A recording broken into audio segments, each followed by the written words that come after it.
Hello guys, मैं अभिषेक आपका स्वागत करता हूं सीबीएसई क्लस्टर में एक बहुत ही इंपॉर्टेंट वीडियो के अंदर। नीट 2024 का सिलेबस क्या है, क्या डिलीट हुआ है, क्या ऐड हुआ है, बहुत सारा कंफ्यूजन है। 40-45 दिन में एग्जाम होने वाला है। इस कंफ्यूजन को दूर करने का यही मोमेंट है। तो आज आपके अभिषेक भैया आपको ये कंफ्यूजन दूर करने आए हैं कि what is the exact and complete syllabus of your NEET 2024 exam.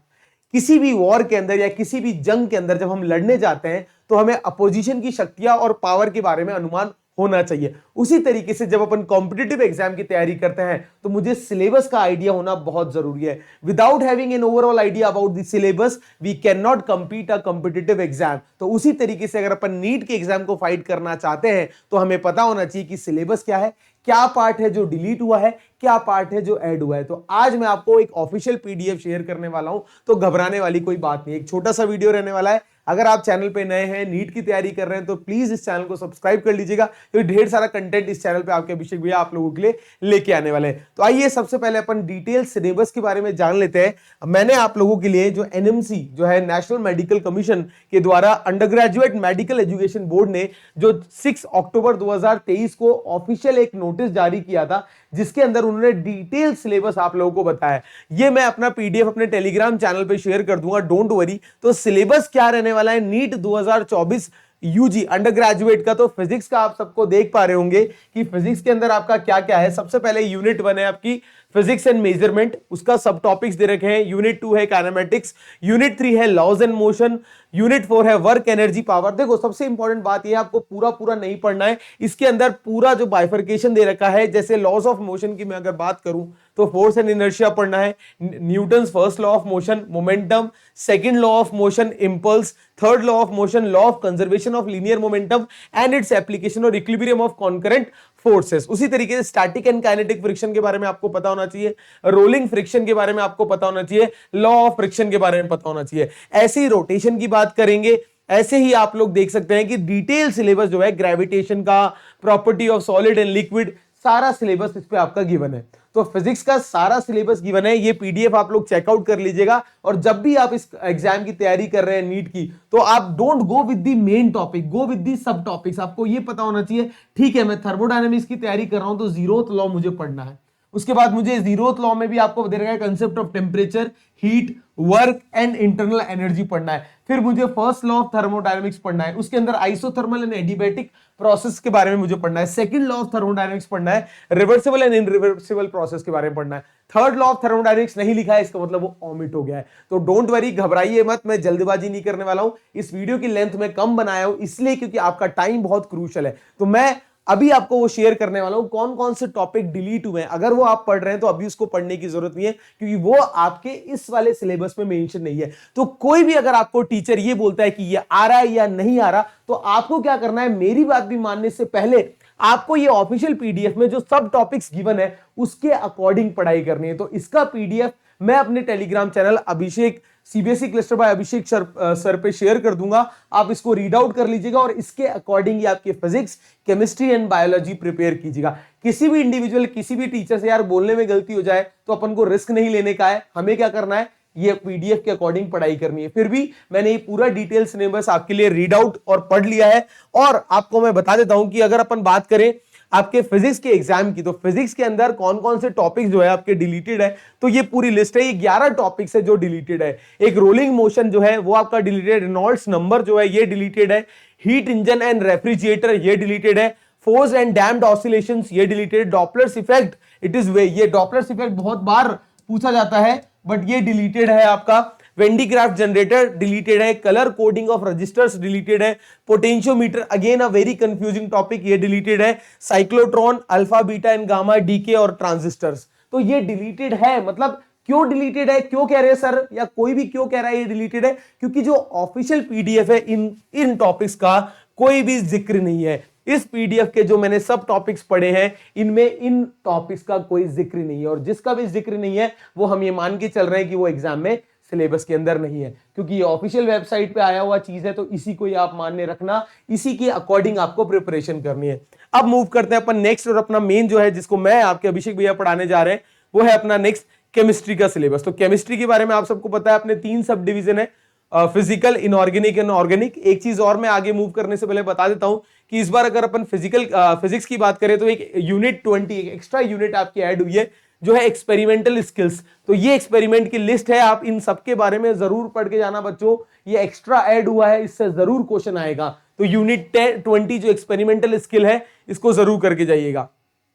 चलिए अब बात करते हैं अपने केमिस्ट्री के सिलेबस की। तो सबसे पहले केमिस्ट्री के अंदर फिजिकल केमिस्ट्री में अपन बात करेंगे। तो सबसे पहले आपका हो गया सम बेसिक कंसेप्ट, क्लास 11th का सम बेसिक कंसेप्ट में matter and its nature, Dalton's atomic theory, concept of atom, molecule, element, पूरा देखा जाए तो mole concept as a whole अपना यूनिट 1 है।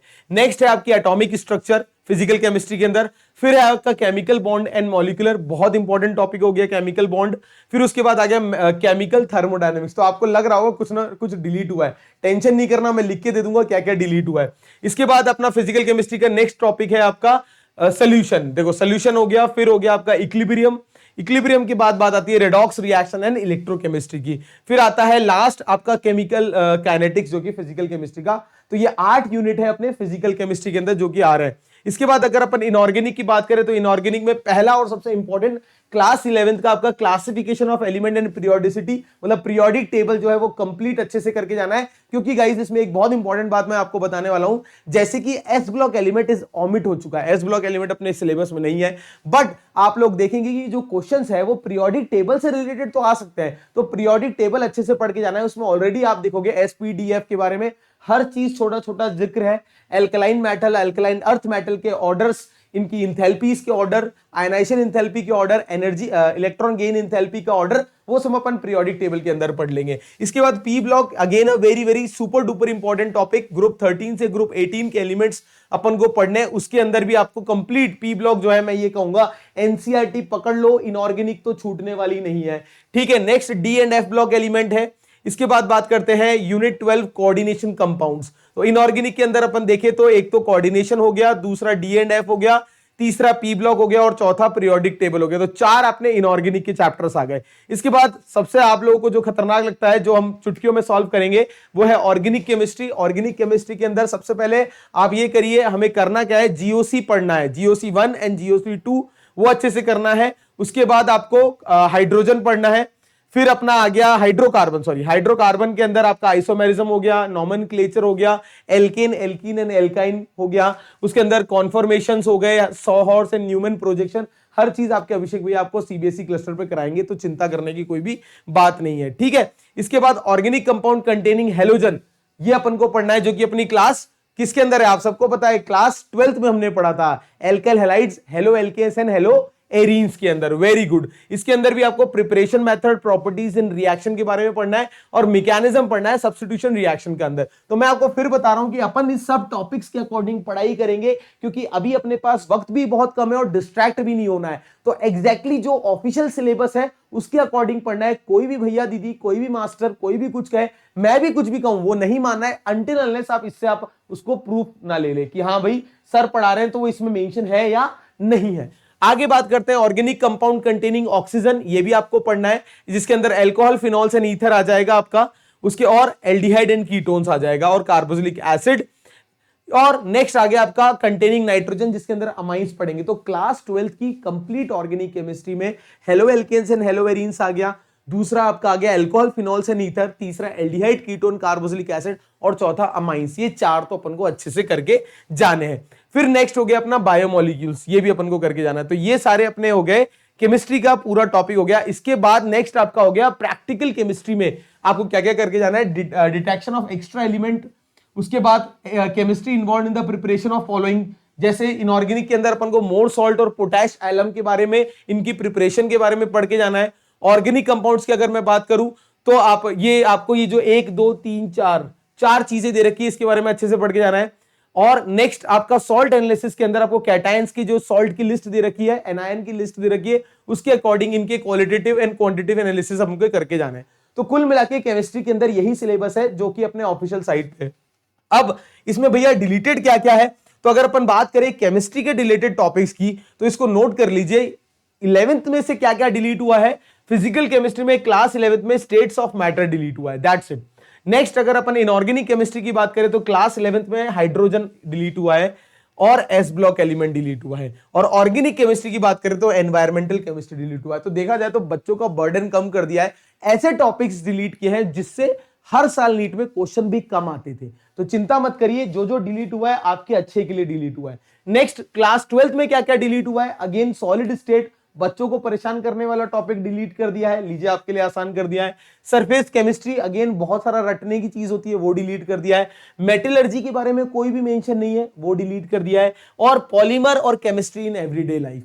तो देखा जाए तो अपने क्लास 12th और क्लास 11th में इसका स्क्रीनशॉट ले लो, जो जो चीजें आपकी डिलीट हुई है।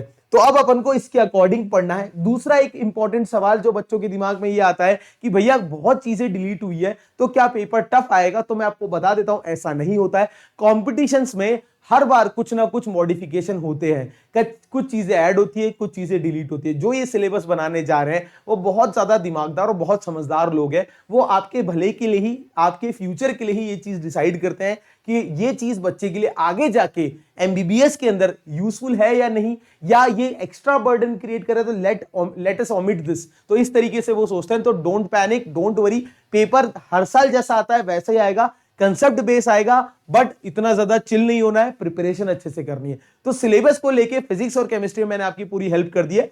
बायो का आपको आपके संजीत सर या पारुल मैम में से कोई भी आपकी एक बायो की फैकल्टी बायो का सिलेबस डिस्कस कर देगी, ठीक है।